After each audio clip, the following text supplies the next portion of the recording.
Hello and welcome. I'm Jenny Hall. Thanks for joining me for another card making tutorial. Today I'd like to demonstrate how I create a bouquet of die-cut flowers with a good amount of dimension. I'm starting with a piece of Wood Textures Designer Series paper and the beautiful bouquet bundle of products. This includes the beautiful bouquet stamp set and these wonderful framelits. The framelits themselves have a great deal of possibility all on their own and are a wonderful asset.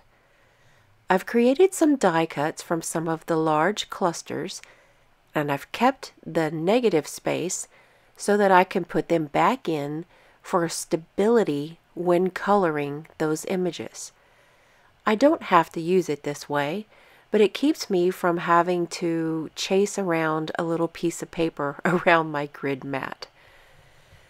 To start grabbing that dimension, I'm going to keep the theme of the white flowers.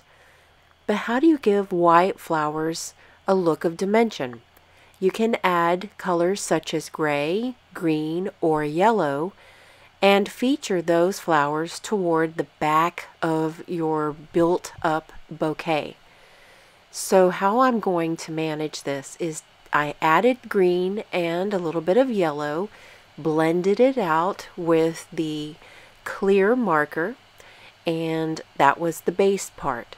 Now I'm adding another layer, and this is going to be less intense color, less solid color, and it's going to be, let's see a little closer what is going to be to the front of the eye of the bouquet.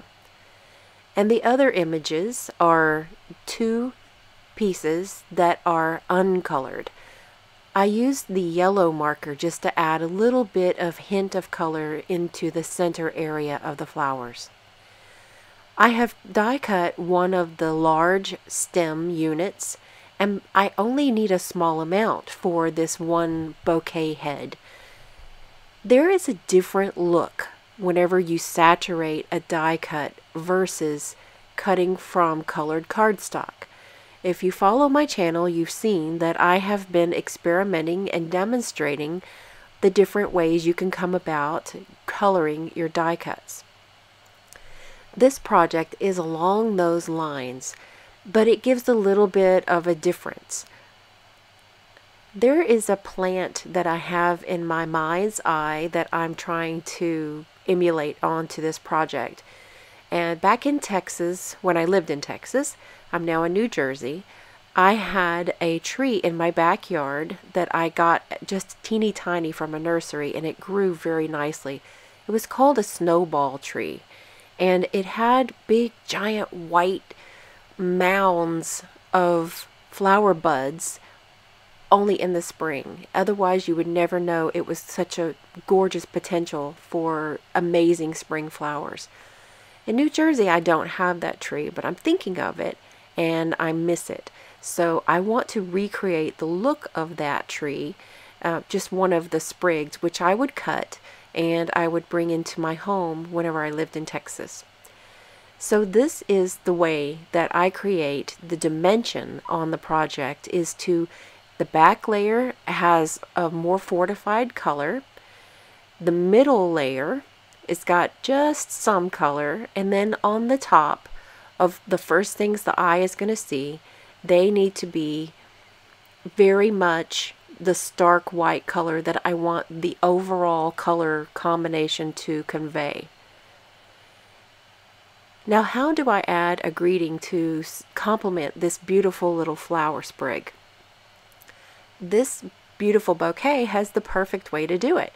This little white tag is just right for me to stamp hello, and I've stamped that in early espresso and used a piece of linen thread to tie a bow. Sometimes with this really tiny thread, my fingertips have trouble making bows, and I'm sure you guys have those same issues at times. So I use something to pull one of the loops through my bow, and that's going to either be a paper piercing tool or my paper snips. And I'm not going to adhere the bow directly down to the card. Instead, I tied it onto the tag, and then I adhered the tag to the project with a Stampin' Dimensional. Inside the card is kept very simple with one of the additional stamps from the beautiful bouquet. I would like to mention that the month of May is the last chance you have to get this bundle at 10% off. It will be available in the new catalog, but the 10% will disappear. Thank you so much for joining me today. I really hope that you like this project. If you have a suggestion for something that you would like to see on my channel demonstrated, please leave me a comment and I'll be sure to add it to my list. All the products are available today in my online store. Get to my online store by clicking a link in the video description, or just go to jennystampsup.com and click on Shop Now. Thanks so much for joining me today. I'll see you next time. Hi, my name is Trip. Thanks for watching the video. See you next time.